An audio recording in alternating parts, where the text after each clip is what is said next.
This is the Newsload. Hi, I'm Carrie Anne Stephenson. I'm with Newsload, and I'm interviewing Babs Gray off in LA. How are you, Babs? I'm good. Good. So I apologize for just waking you up. I know that we are a night people, so morning interviews are probably the worst. It's a good excuse to get my ass out of bed, so it's okay. So how are things in LA right now? Good, we've just been dealing with all these storms and stuff, so it's been kind of like a little interesting trying to get people out to comedy shows when it rains because people don't want to do anything. But yeah, it's good. Yeah, we all suffer from the Wicked Witch of the West syndrome, where if it rains, we might melt. Exactly. Yeah, it's pretty bad. But yeah, it's gorgeous right now. It's all clear and just kind of like getting into the year and trying to like do a lot of stuff. So are you I apologize. I know you do. Do you still do your podcast? Which one? Oh gosh, I guess you've had a couple. I know that there was one with Tess Barker, I think. Yeah, so Lady to Lady, that's we just celebrated 10 years, so I still do that one, yeah. I've listened to a couple and they're very funny. You Oh, girls thank you. kind of just sit and say funny things. It's really delightful. Yeah, I mean, it's basically like a chat show with us. It's me, Tess Barker, and Brandy Posey, and then we have another, usually a female comic, but it varies. We have another guest on, and we just kind of like talk and riff, and just it's kind of like being the fly in the wall of a conversation with between funny ladies, and yeah, we're really proud of it. I mean, it's been I feel like it's a feat to have anything last 10 years, and the fact that we like can still do it and still have fun and all that stuff is really nice. So yeah, that comes out every Wednesday, and yeah, it's like I cannot believe how many we've done at this point. It's ridiculous, and we have a few like silly, I don't even know what you call it, running things where we like the character actor French Stewart, who was on Third Rock from the Sun. We always have him on every 100 episodes. So he's kind of like our mascot and he's really fun. And yeah, it's just, yeah, he's great. So I have that one. And then I'm doing another one called Babstinence, where I'm taking a year off of drinking. So I'm just kind of like exploring sobriety and interviewing other people who are doing it and stuff like that. So that's the other one. Are you LA sober, which means you're still smoking weed? Basically, I don't really smoke that much weed though, so it's kind of like I'll do other things sometimes, but I say I'm Fresno sober. Sorry, other things like mushrooms and yeah. Basically. So you're not sober. Well, for me, I am, because alcohol was definitely, I was talking to a friend about it and she was, it's called harm reduction, I guess, when you take away like the biggest thing. But alcohol was definitely, the thing that I did the most. So I do the other stuff sometimes, but it's pretty rare. So going to a show and not being able to have a beer, like having to order a lemon water or something, does that make the show more difficult to perform? Doesn't alcohol usually like sort of calm your nerves a little? At this point, I think it hurts over helps. I think like when I was starting, it was helpful, but I think at this point that I trust myself as a performer, and it can actually dull my senses a little bit if I have too much before I perform. So yeah, I think I'm sharper with it, and I don't notice that much of a difference with performing, honestly. I mean, I think I'm better. I mean, the social aspect of it is a little bit harder for sure, but I'm still like figuring that out. Where did the concept for the podcast come about, and sorry, this is a two-part question. Where did it come about, and how do you do it? Do you just sit in the living room 10 years ago and go like, let's talk about funny stuff?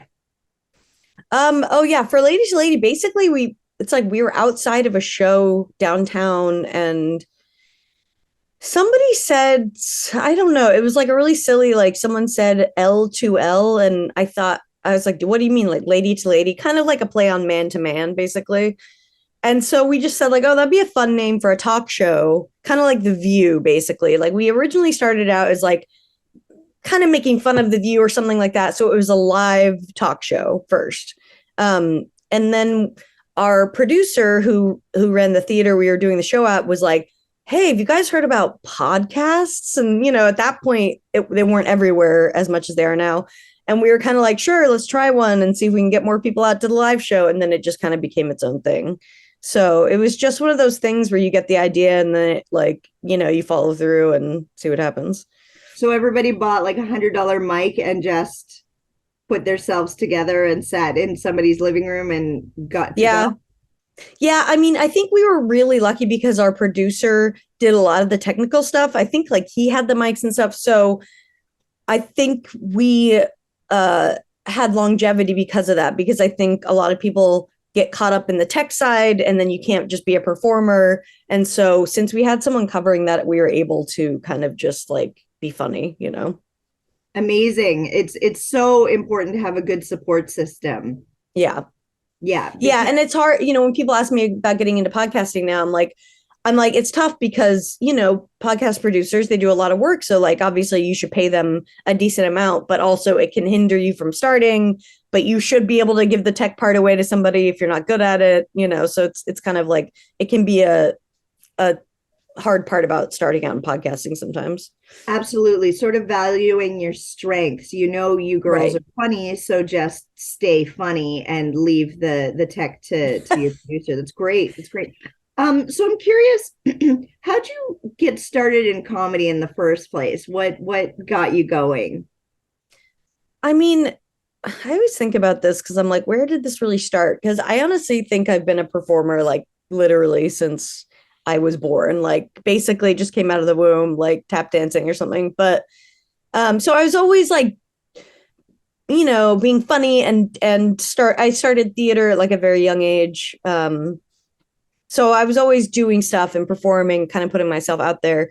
And then comedy wise, like we would listen to some comedy and stuff like that while I was growing up, like some old school stand-ups a little bit.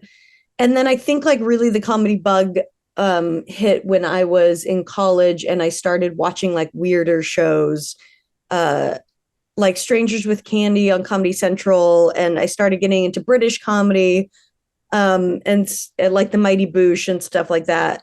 And that was when I really was like, oh, this is like genius. And this is something I like want to make someday.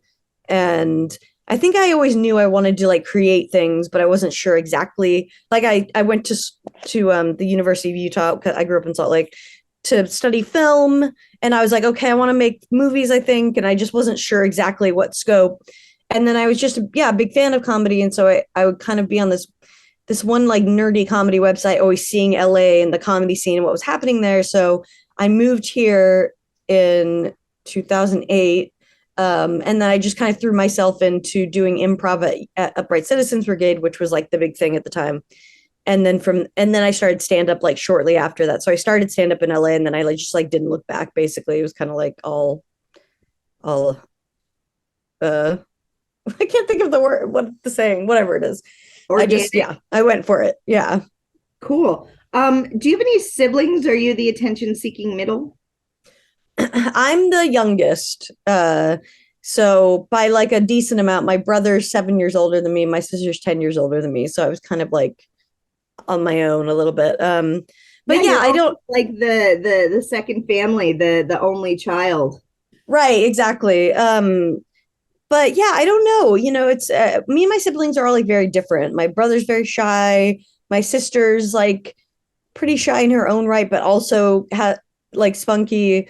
But I'm not really sure where I came from, honestly. I mean, I think a little bit was about being the youngest, but also, like I said, I feel like it was just like very inherent in me. I feel like my family kind of has a lot of like performers as far as musicians and stuff go. My grandfather was like a musician, and a lot of his family were all musicians. So I think it was just kind of like in me. That's amazing. That's amazing. Do you have any advice for young comics that are starting out? I think like, comedy can be really hard, especially when you're starting out. Like you really have to be okay with showing up to a place and maybe not knowing anybody and kind of like really putting yourself out there. So I was really nervous to start doing open mics. I was so scared. And what I did was I just went to some before I even performed just to get comfortable, and I think that helped a lot because I honestly, one of the biggest motivations is you'll see a lot of people who you're like, okay, I can be as funny as this person, So you'll get motivated because you're like, all right, if they're trying it, I can try it. And yeah, just kind of getting comfortable with the space and what everyone is, I don't know, just the vibe and kind of seeing the same faces a few times helps you not feel like so like in a black hole or something. So I would suggest kind of like checking out the scene before throwing yourself into it, just to get a little bit more comfortable and then go for it. And I think you just have to know that it takes a few years to get like comfortable on stage generally, and just know that you're going to get there, But I would say also, like, unless you have a huge passion for it, not to not do it, but it does take a ton of commitment. Like, you really have to like put your all into it. And if that's not something you want, then, I don't know, maybe find something else. Yeah, it's not just a part-time hobby that you can do on Easter and long weekend getaways kind of thing. You need to be willing to drive certain places and work for free a lot. Yes. And for exposure and all of the rigmarole that happens. Do you recommend workshops or classes?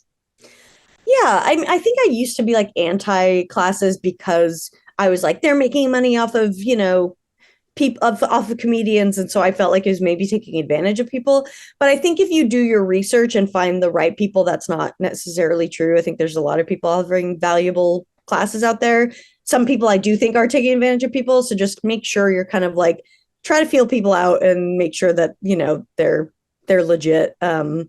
And maybe try to talk to some people who've done the workshop before and just kind of like see. But I do think it's a good way to get out there. And it's like, why not? If that's going to help you write your first set and kind of get some stage time, then I'd say go for it. And again, so much of it's about community and social stuff. So it's like that gives you just an immediate few people to know. And, there's this weird like starting period when you're kind of like seeing all these people all the time, but you don't know them yet. And it's kind of awkward. But, now it's like the people I started stand up with 15 years ago, those are the people who are like my best friends. So it's also like you can really find your people. It just can be like a little weird at first when you're all trying to like, get started. Mm-hmm, mm-hmm. Do you have a favorite comedian? It's funny. I don't, it's like, I don't sit. It's like I sit and watch so much stand-up at shows that I don't really watch like a lot of specials and stuff like that.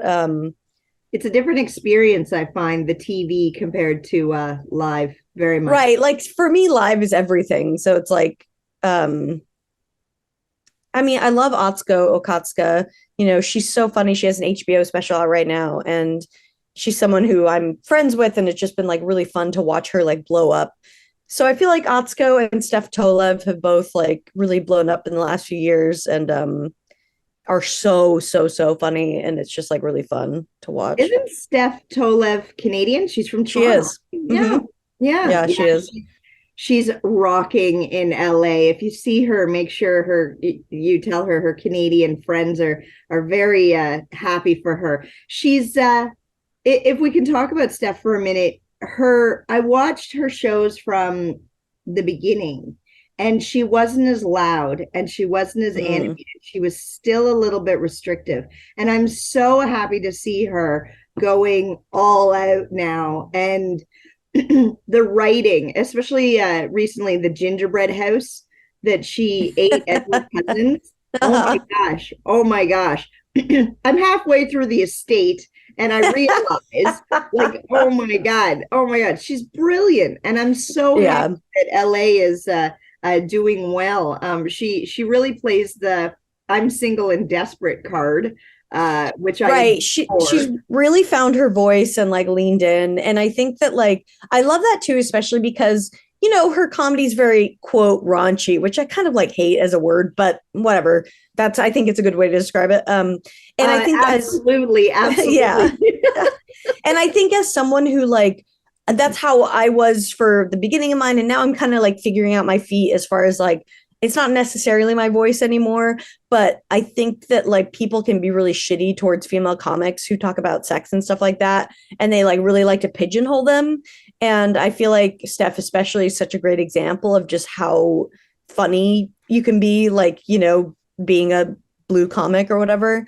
And she's just so, yeah, she has such a specific voice and she's so funny and she's leaned in so much to it. And it's really like worked for her. So it's just really nice. But don't you find that women talking about sexuality in all fields, like in music, they criticize Rihanna for being sexual? Of course.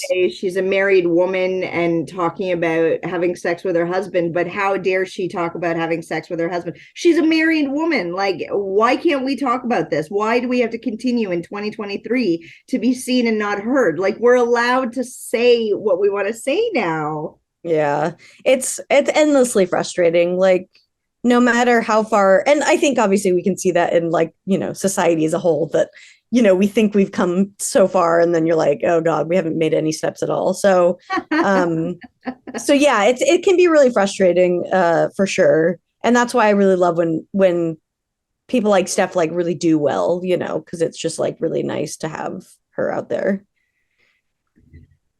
So we are coming out of lockdown pretty seriously. It's people are starting to come out to shows again. What did you do during lockdown? Were you okay? It's so ridiculous. Like, I almost forgot I did this, but I actually had a daily Instagram comedy show, an Instagram live comedy show called Comedy Quarantine. And I hosted it with Teresa Lee and this Sam Varela produced it, who's this incredible LA booker and producer. And like we did every day, Monday through Friday, we had booked comedians. We had them on Instagram Live. I would sit here on my phone and then like watch them do their sets. And I was the only audience member, but we had people in the chat watching, And I'm like, how did we even do that? I have no idea how we pulled that off. So it did keep me going as far as like, trying to stay fresh. And I definitely did Zoom shows and stuff like that. So I tried to keep it up as much as I could. And I think like while it was very tough to take a break and I'm still struggling to like get back to, I think like where I was before, lockdown, it was also really nice to like take a collective like moment of like, okay, like a bit of like the hustle doesn't have to be at this like 10 all the time. And I think coming out of it, I definitely have adapted that where I'm like more of a homebody than I ever was before, and something I never would have expected, So I think I took some good things from it, but it was also obviously extremely hard. And I do feel career-wise that I'm a little bit in a weirder place than I was, when it started. So yeah, it was tough. But I mean, I also was very busy because I have the other thing that happened was my podcast, Brittany's Graham, like in 2018, started in 2018, and then it ended up like basically kicking off the Free Britney movement that happened. So I was very busy over the pandemic because I was doing a lot of research and working on this investigative podcast called Toxic. It was a separate one. It was like a 10-part, thing. So I was just like staying up all night reading like court documents day after day and just working really hard on this thing. So yeah, even though the pandemic was a break in many ways, I was still like, very busy doing that shit. Do you find that you're trying to disconnect more, that you're trying to put your phone down, that you're trying to go outside, that you're trying to balance? It's like I'm trying, but I don't know if I'm succeeding that well. I guess I do have more balance before. I took like Twitter off of my phone, and I think that can be, it's kind of hard because now I can't like put my jokes out there when they come to me, but I also just am not addicted to the scroll as much as I was. So yeah, I think I'm trying to be much more cognizant of that because I've had like some pretty negative experiences with people online the last few years, and it's like it doesn't really, there's just so much negativity on there. I don't think it's good for our like psyches, So The yeah. facelessness of the internet is shocking. I interviewed a trucker here in Canada. We had a little protest. Nothing as extreme as the American protest, but the truckers got together and they honked their horns. And typical Canadian, we're like, we're upset, but we're not going to do anything really too extreme. We're gonna honk our horns and say we don't like this. But I was speaking with a trucker about his experience and such because I didn't go. I stayed at home and worked. And I online was told just by interviewing this guy, I am now a part of a cult. What? Oh my God. The internet, it's shocking, and that's the new insult, apparently. If I'm even having a discussion with someone, that makes me part of a cult. The anti-vaxxers, the vaxxers, the argument of ridiculousness when we're all just trying to get along. We've lost a lot of people, and people are still fighting in the Ukraine, and people need to criticize someone because Lady Gaga's belly is hanging over her underwear a little bit more than they should be. You know what I mean? Like, it's like, pick your battles of how horrible you have to be to these people, or can't you just be nice and get off the internet? Like, is everybody 12 and to tell your mama jokes? Like, what is going on the internet? I'm shocked. It's really maddening. So yeah, I talked to a friend recently who hasn't been online for, or on social media for like at least 5 years. And he was just like, yeah, it's like, he was like, I'm already too negative. Like, I can't put myself in that space. And it really like made me realize how negative so much of it is. And I think I knew that, but I didn't like think of how much it is. And I was like, oh yeah, the positivity is really like 3% and the rest of it is just really bad. So yeah, and you're right. Everyone just has the worst takes. Everyone really likes to fill in the blanks and kind of like just assume that they know, and there's no context for anything. And so yeah, it's not good. And I'm honestly nervous about what it does for comedy too, because people take things so literally, that they don't get that things are a joke. And so I'm just like, what does this mean for comedy? I'm not sure. Well, I have been doing research, and basically the advice that I can give you up here in freezing cold Canada is what people think of you is none of your business. I got that from RuPaul. And also, you need to do what's in your heart and in your soul and in your gut and what you love, because you could be the sweetest, ripest peach in the orchard, and there are still people that don't like peaches. Very true. I think that's just the lesson I'm trying to come to terms with, But it's like, yeah, I wish I didn't have to do social media or anything. I feel like it'd be so much better for my mental health. But it's like at this level of comedy, you kind of have to. Yeah, but yeah, the world is evolving, and we can't be Cher with our television show with Sonny Bono anymore and be famous. We need to work a little bit harder because there's so many more people to compete with. So Cher's Twitter though is incredible. I don't know if you've seen it, but it's amazing. She's always just like full caps being like, I did laundry, or it's just like random stuff. It's great. The life of a diva of Cher. Yeah. So, do you have any goals? Any thing that you're hoping to achieve over the next year or 5 years or so? I mean, I really want to make television, and I feel like it's been tough to like break into, tougher than I would hope. Feel like I've had a lot of opportunities that like I was like right next to it, and then it didn't happen. So it's been frustrating. But yeah, I want to make TV. I want to be a showrunner and make funny stuff for people. So that's like my end goal, basically. And then in the meantime, yeah, I just want to keep doing as much stand-up as I can. I feel like I'm just not doing it as much as I'd like to right now. So LA stage time is really tough, more tough than ever coming out of the pandemic. So you really have to just go out of town if you want anything reasonable. And so since I'm such a homebody now, it's harder for me to, go out than it ever has been.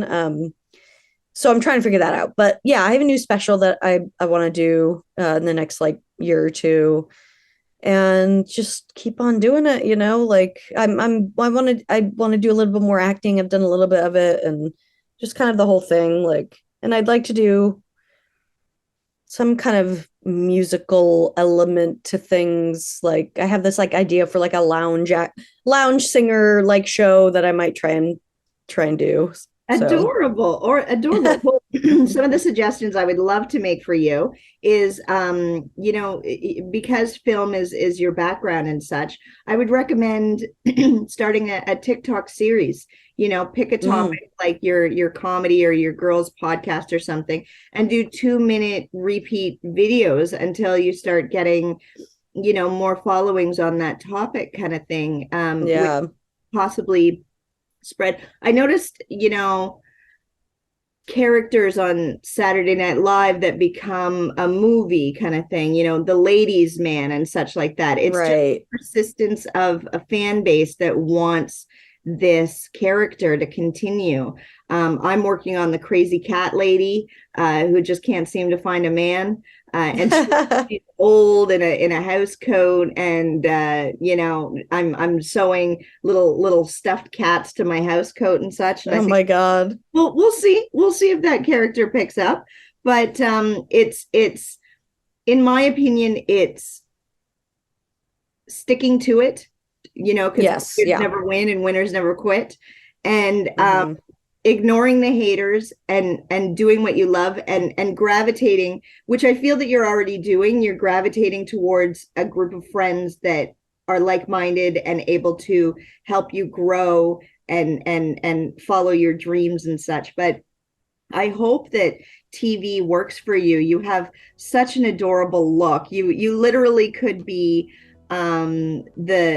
the quirky neighbor, you could be the adorable sister, you could be the struggling love interest. It's really up to you. And I'm finding a lot of people, if they're not getting the work, they make the work. They write the script, they do the TikTok series, they manifest it themselves, kind of thing. Yeah, I think you can't wait around for anybody else. Like that's definitely something I've learned in this industry. No, nobody's gonna. It's like, yeah, you gotta make it happen yourself for sure. Absolutely. Well, Babs, I can't thank you enough for your time. I really appreciate it. Last thing, just a request: say it loud, say it proud. I love Newsload. I love Newsload. Yay! Well, thank you so much for talking to us up here in Canada. I wish you all the best, and I can't wait to watch you in your television series and doing everything that makes you happy. Oh, thank you so much. Have a great day. Go back to sleep. Bye, honey. This is the Newsload.